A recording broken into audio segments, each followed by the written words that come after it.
I'm Tony, he's Mike, and we're here to talk about 1984's The Last Starfighter. Alex Rogan lives in a small trailer park in the California mountains. He has a dream to go to college. You guys think I'm gonna hang out here, watch you shine your pickup? Forget it, man. I'm doing something with my life. And most of all, to get out. You get your chance. Important thing is when it comes, you gotta grab it with both hands. Hold on tight.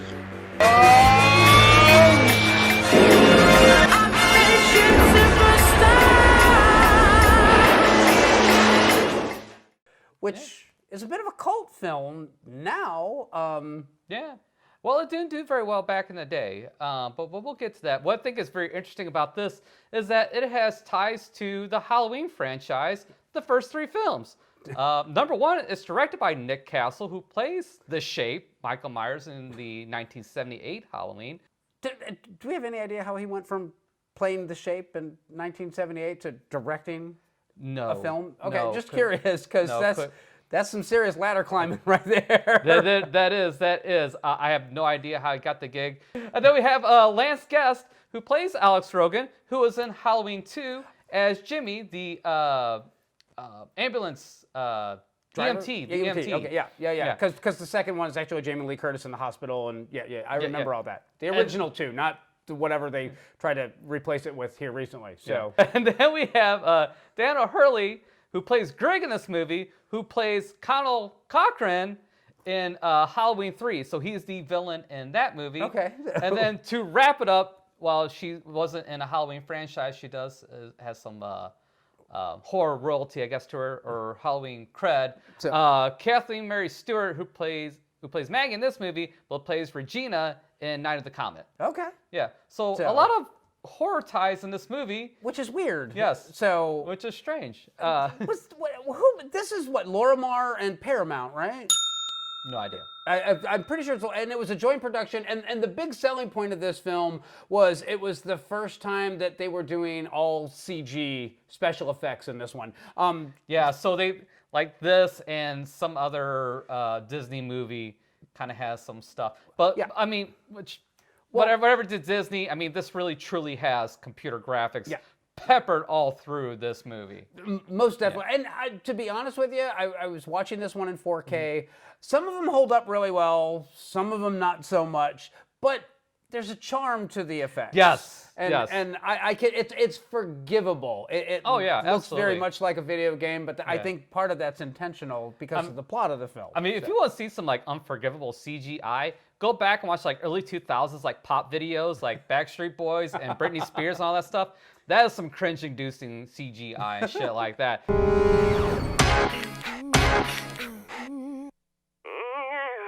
This was 10 years earlier. I mean, it's like 20 years earlier. Yeah. And infinitely better. Yeah, I mean, as far as pedigree goes, as far as effects pedigree goes, the makeup effects are great on this one.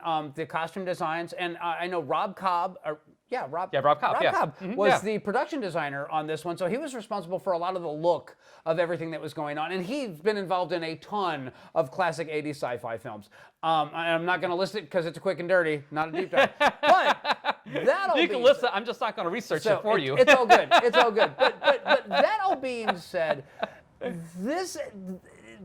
Story-wise, this is a fun watch. But, it is. But I'm going to say that this is a movie that's better in your mind than it is when you're watching it. Oh, bull shit. No. This movie is just as good today as it was in 1984. It's every bit as charming. It's good fun for the whole family. I mean, what other family film do you see some guy's brain get melted on screen? Raiders of the Lost Ark. And you don't have to cover like little Jimmy's eyes.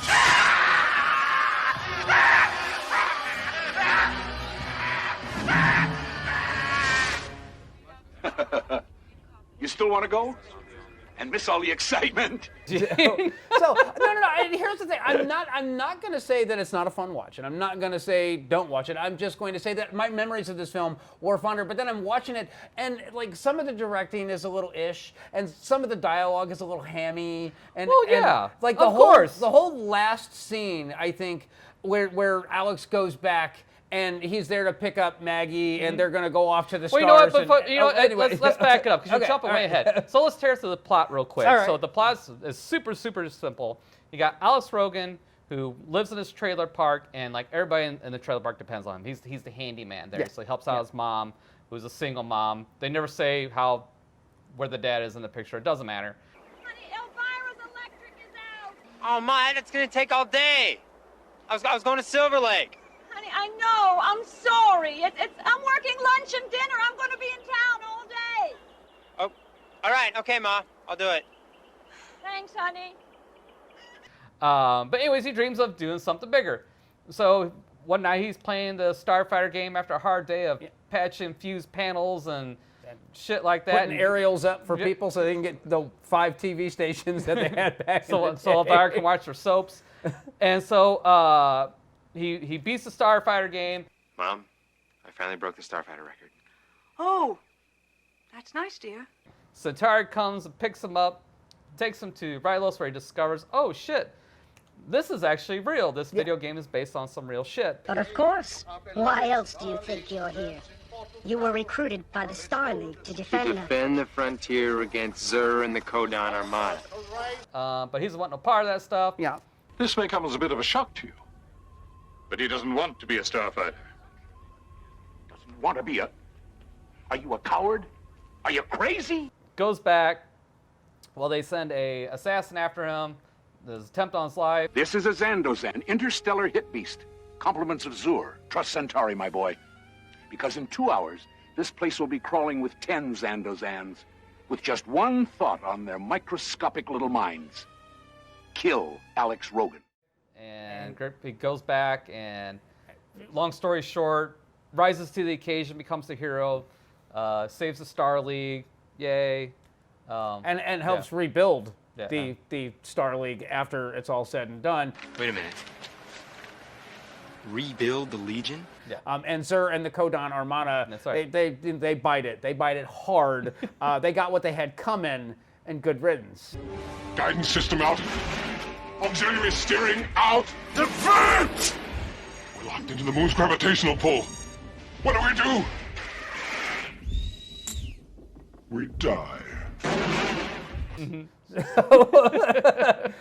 I'm going to put in my initials for the high score now. But that all being said, having rewatched it with fresh eyes and like, you know, going through this one, I'm just kind of like, there's some scenes in there. So there's some performances that are a little sketchy. Yeah. There's some, it's still funny. It's still charming. There's still some laugh out loud moments.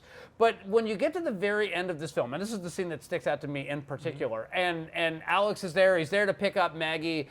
It's like the whole trailer park comes out and they're all, oh, we met an alien. A monster! Monster.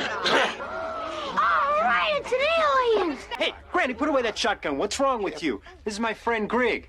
I want you all to meet my friend here. And it's all very made for TV, dialogue-wise and directing-wise, and like some of those performances are really cheesy and hammy, and it kind of takes away from it a little bit. Not a lot. It's still, like I said, it's still a fun watch. It's still, but I remember this being better than that. But the whole strength of this movie rests on 3 characters, and that is Alex, and that is the alien that picks him up who invented the video game. Centauri. I've seen him come and I've seen him go, but you're the best, my boy. Dazzling. Light years ahead of the competition. The amusing thing about this, it's all a big mistake.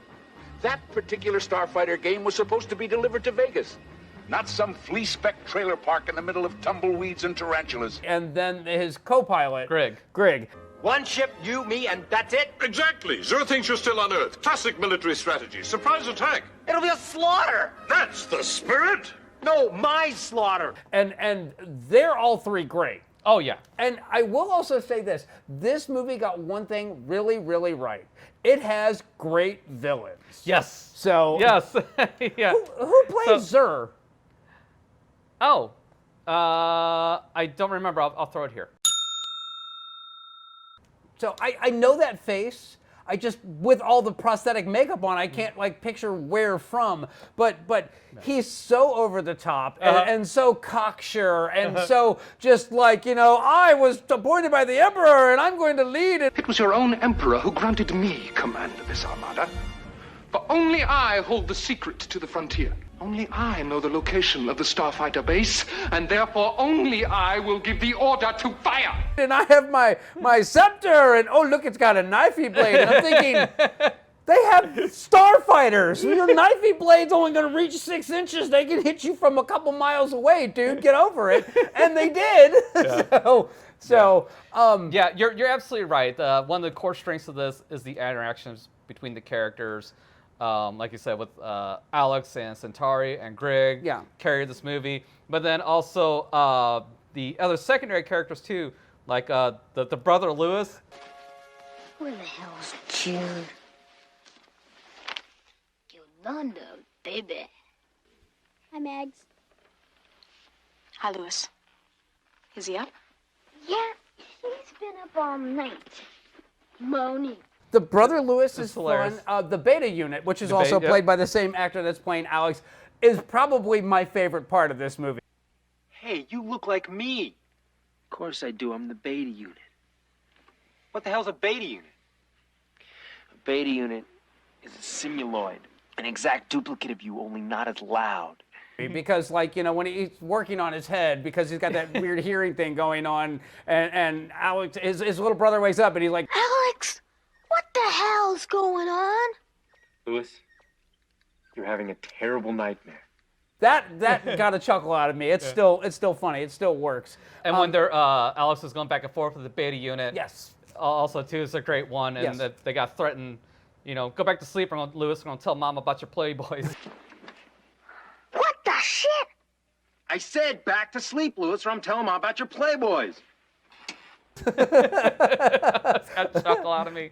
And then also too, like the Beta, you have to like deal with Maggie, you know, because you know the idea of love is obviously a alien concept because he's a robot and he doesn't understand that shit. You're not gonna believe this.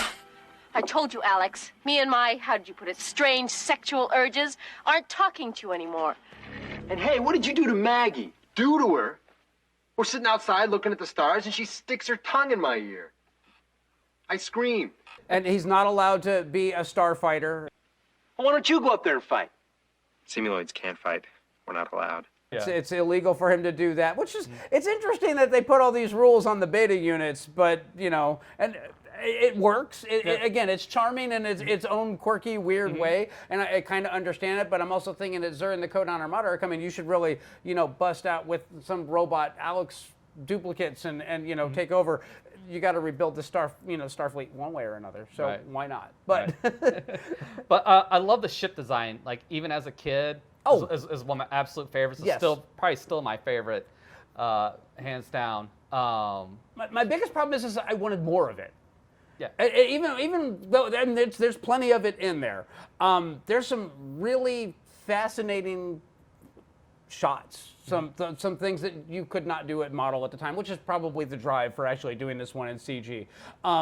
It is such a great looking ship. Yeah, that would be hard to do, that Death Blossom scene with a model. Yes. I didn't think about that until you mentioned it. Yeah. So, and the other thing is that I appreciate the whole, like, how close the HUD was to it. They managed to get a lot of visual storytelling mileage out of that because you see him playing the video game and it's very familiar and it's an interface that everybody's used to, but then you actually see it when it's actually in real life, in the actual Starfighter, and, you know, Grig tells him, you know what, you got to keep looking forward. If you look to the left or the right, the HUD disappears, but you got to keep your eyes forward, so you need to stay focused. While you're engaging the enemy, the screen will reflect all battle instruments towards you. Hey, where'd it go? It's still there, suspended in a xenon mist, but it's only visible if you look dead ahead. Ah, got it. Let the chair do the work for you, and I thought, that's kind of, it's subtle, but it's brilliant, and it works, and it's not distracting because he's not seeing the HUD no matter where he's looking at, or when he's like turning around and looking and talking with Grig. So yeah, I mean, this movie, it holds up on its charm. It holds up on its production design, and again, you know, even though the effects, they definitely look dated now, they still hold up. They still work on this one. But like I said, there's some performances that are spotty at best. But you know, and while we said that, you said that some of the dialogue is hammy, but a lot of the interactions between the characters are very natural. Yeah. They don't come across like they're acting, you know, especially with a cast like this, you know. I mean, sure, they're names, but they're B-list actors at best, they're character actors. Yeah. There not known quantities. You put their names on a poster, and people are going to be like, who? Yeah, So. exactly. So I love what they achieved with this. And I think for first, and as far as I know, the only time he directed, I think Nick Castle did a pretty damn good job with what he's given, you know, especially since somebody, a first time. And the only thing he's done prior to this was play Michael Myers in the movie with no speaking lines. So it's quite the jump, and it's quite the feat. What was the budget on this? It was $14 million, and a lot of that was due to the CGI. Yeah, and stuff like I bet. It was very expensive, and it only brought in $29 million. That's not great, but it's not great. But you know, if it was half the budget, it'd be a little bit more respectable number. Well, I mean, but it's also 1984. You're probably competing against Gremlins, Ghostbusters. I mean, there's other big movies. Just a year after Return of the Jedi, too. Yeah. So, and I mean, honestly, that's what everybody's going to be comparing this one to, because I know that from a CGI effects perspective, Star Trek II: The Wrath of Khan, they had the Genesis effect, and it actually showed like the planet getting hit by the missile, and a very realistic looking one. And that was kind of the start of, hey, you know what? Maybe we should try doing a movie with all the special effects being done like this. But at the end of the day, even like this is 3 years after that, the effects in Jedi still look better, and that was with classic models. But you're absolutely right about one thing, that there are some shots in this that there was absolutely no way they could have been achieved with the model, because you're never going to get a model to spin around like that thing did during the Death Blossom sequence, which is probably the coolest sequence in it. Again, it is. I wanted it to go on longer. You know, I wanted there to be more enemies, but it worked for what it was. But so. Obvious recommend for me. I own the movie, so it's a buy. It is definitely watch it once. But I'm gonna say that it's got some pacing issues. It's got some performance issues that we already talked about on this. So I'm gonna recommend it. I wouldn't buy this one, but I'd definitely rent it because I did. So All right. Well, with that, we'll see you guys next time.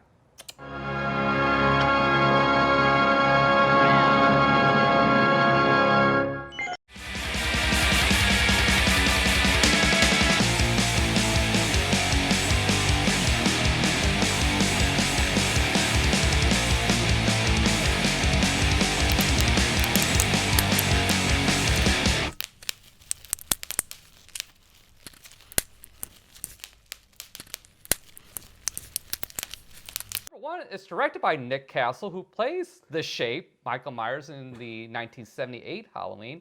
Wait, not Michael Myers, Mrs. Myers. Oh, wait, Michael Myers. Michael Myers. Okay, Halloween. I'm sorry. I was thinking Friday the 13th. I'm sorry, my bad. And that's Pamela Voorhees, so you're like way off target on that one. Never mind. Do that one more time.